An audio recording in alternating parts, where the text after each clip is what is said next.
Hi, I'm Paul, and I'm going to show you what I've discovered in how to learn.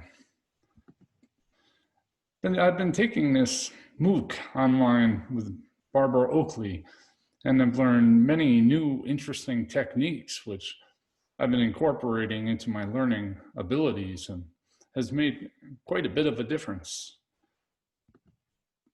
I highly recommend checking it out. Some of the key concepts I'll be going over are focused and diffuse mode, the illusions of learning, chunking, sleep, interleaving, testing, procrastination, deliberate practice, transfer of ideas and concepts from one area to another, and lifelong learning and the continuous broadening of your passions. With focused and diffuse mode, as you can see here, in diffuse mode, you're taking a break from what you're working on. And in focus mode, right there, I'm sitting down working on a MOOC. You spend a certain amount of time just focusing directly on what you're working on.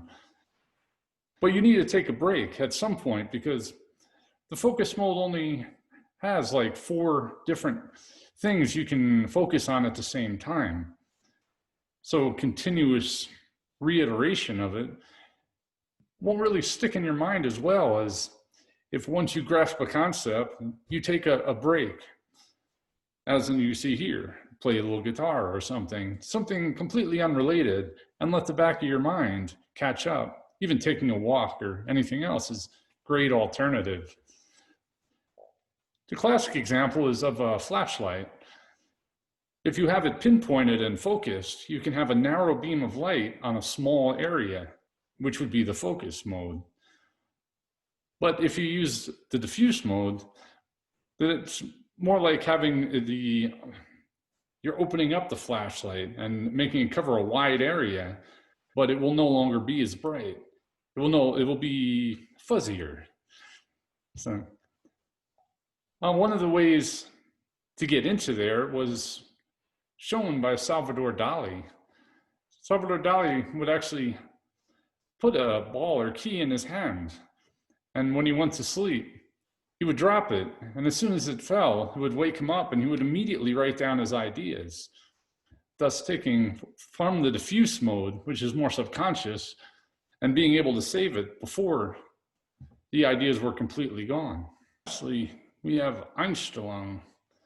Einstellung refers to trying to solve a problem off of techniques that you already know and you believe are the only ones that will work. A lot of things get ingrained in, but what makes a really good learner is one who has the ability to learn, the ability to know that they know nothing, admit that they don't know something, and then take that extra effort to figure it out. Whereas Einstellung says, oh, I know how to do it. It will be done this way. And this can create a block to progressing. Which brings us to the illusions of learning. The illusion of repetition. That's one thing I have learned from this course, is apparently just rereading over and over and studying in cram mode is not an efficient way to go. It really doesn't help at all in the brain. And then there's the illusion of confidence, where you think you know something, so you're not trying as hard to figure it out. A classic example of this is when you read something and then to review it, you're not sure. You'll go back and reread what you just read and you'll recognize it. So you will think you understand it and you have it memorized, but in reality, you just recognized it. There could be many gaps in what you do actually know. Then the illusion of simplicity, as demonstrated here. Aerial dance is a classic example of that. And that moves like this that look like you're just simply relaxing actually require a lot of different strengths and techniques. And once you get into it, as you can see on the illusion of difficulty slide, is obviously until you have your technique, it can almost be frustrating and overwhelming on the other side. Finding the balance in between is how to become the best learner. Chunking is another great technique. The memory itself, give or take 2 items, is basically 7 at a time that the average person can remember. As you can see here, if you could remember each individual spice, let's say, when you're cooking something, and then pull them all out and do it, but then you still have the rest of the recipe and whatever you're using it for, which is even more to remember. But if you took this and you chunked it into, let's say, the Italian seasoning, in this case, rub, you could just take that one thing out, and that would be one chunk created by these other smaller ones. By using this technique, and if you chunk a couple other things, you can remember complex ideas by breaking them down into sizable amounts that your brain is willing to accept. Mnemonics are another great way to go because you can make up words that sound like things and use the first letter of them as whatever you're trying to remember. And mixing that with images is another great way to remember stuff. Sleep.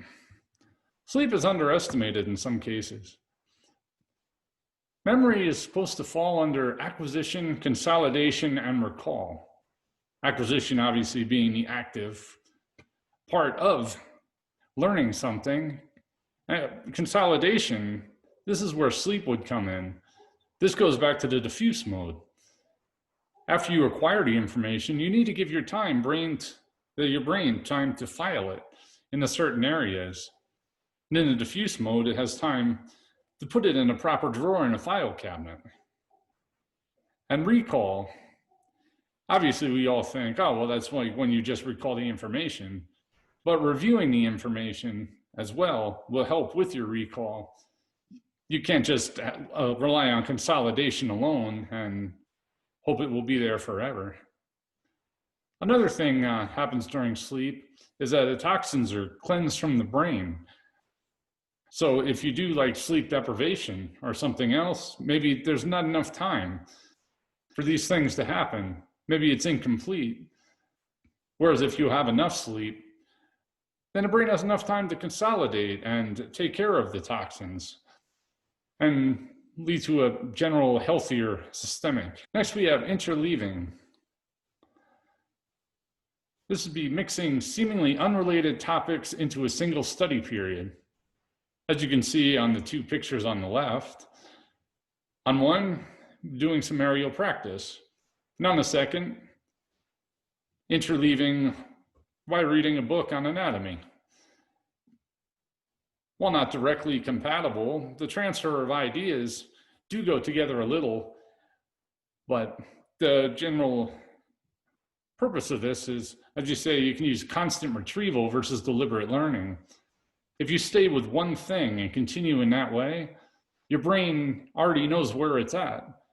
But for me, like in here, if I just stop one physical thing from technique, then I go to mental by memorizing and different body features and the way they act, and even down to a cellular level. There are 2 different pathways for the brain. And another thing I've learned is I always thought multitasking was something that was an improvement, but I've learned that there are studies that show a lot of people think that, and multitasking actually would mean that neither task is getting done as adequately as it could be if they were done separately through spacing and interleaving. Allows more time to focus on each one.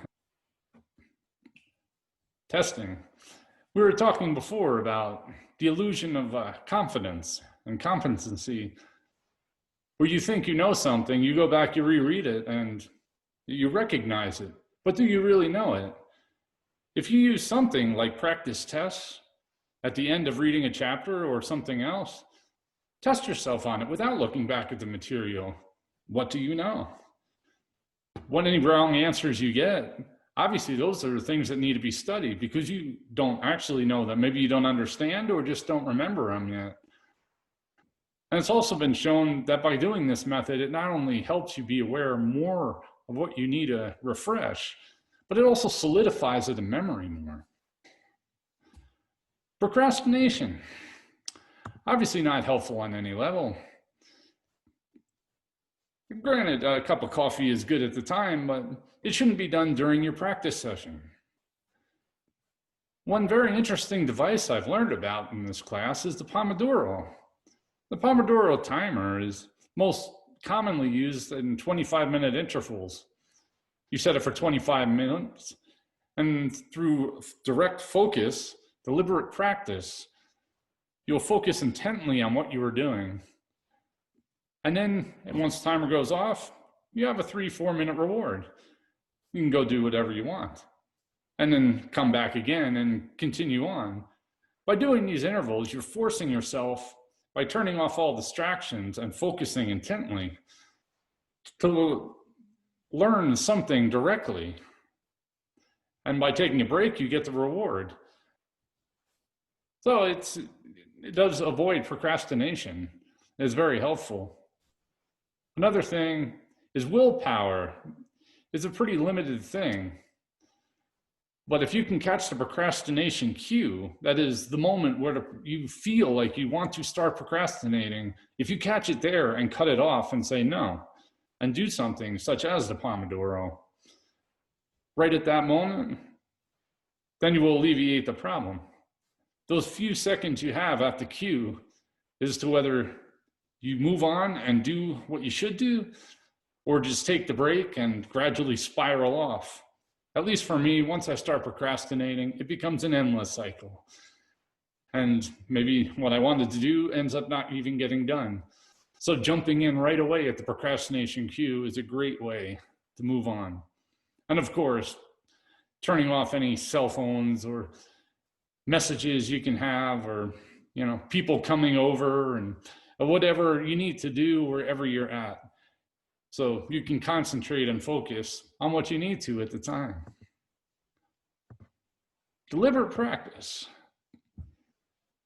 Now, if you have an intense focus toward understanding there, meaning is, I'm showing here, this is something new I was trying, so you get kind of nervous in the beginning, but the only way to really learn something and get good at it is to do it over and over again and study it in different ways, look at it from different angles. And if you feel like you're hitting a roadblock, of course, just take a break, introduce spacing, go for a walk, do something else, read a book, go for something completely different. Let the diffuse mode catch up, file what you think you know, and then come back in a while. The answer might well already be there then. And it is conducted with a specific goal of improving performance, because it will. If you can focus on that and do it in this way and walk away and use the diffuse mode and all these together, you will get better. The only way not to get better is to not try. Transferring ideas from one area to another. This is a picture of a Zoom meeting from my improv class last week. It kind of morphed into something different. So as you can see, there are no faces on the screen. And this is how it happens, especially in improv. You just start with one thing, somebody has an idea, and you build on that. And through multiple different techniques and just following like the first thing that come to mind, you can have all sorts of creative and abstract things just randomly happen.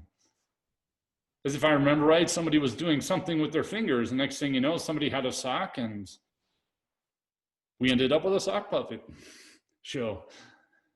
You never know where things are going to go. And the beauty of interleaving is if you have, the more random topics you have, the more possibility for creativity, and the wider the range of possibilities become, and essentially limitless, As long as you're able to build the association between the two topics, which a lot of times will happen by itself. If you let the diffuse mode do its thing, especially, you'll find you come back from spacing, you'll have something completely random, just, that's the answer. It's just amazing the way these work. Of course, lifelong learning and broadening your passions is an essential thing. As you can see by just a couple of the books I had on hand, they cover a little bit wider range than just one topic. And this will help build new neural pathways. By studying new things, it has been shown that you can actually, new neurons will build themselves. This doesn't happen immediate. It's through practice and through long-term and through spacing and repetitions, doing it all right, these neurons will build. It just takes time. Prevent mental stagnation. I believe that's also important, because if you try to do the same thing over and over, perhaps you get bored, you get frustrated, and you get tired. If you diversify what your brain can see, you just have that much more ability to do interesting things. Self-taught and instructed, that's a personal choice. Like with the MOOCs, it's more self-taught. Well, half-half, I'd say, because you can go out on your own and continue your education from there, but you're not sitting in a classroom with an active teacher as well. Some people work much better when there's an active teacher in front of you. Personally, for me, I know for like dance instruction, it is a lot easier to have like a live person. Trying to learn stuff from videos, I find very confusing and sometimes could be potentially dangerous. But with a live person, it really makes a difference. Whereas other people, maybe they could just read something in a book and be able to do it automatically. It totally varies. And again, it can create self-perpetuating motivation. It's just keep the cycle going. If you get bored of something, you can temporarily move on to something else and interleave it in. By doing that, you can keep yourself from stagnating. Thank you. That's pretty much my presentation.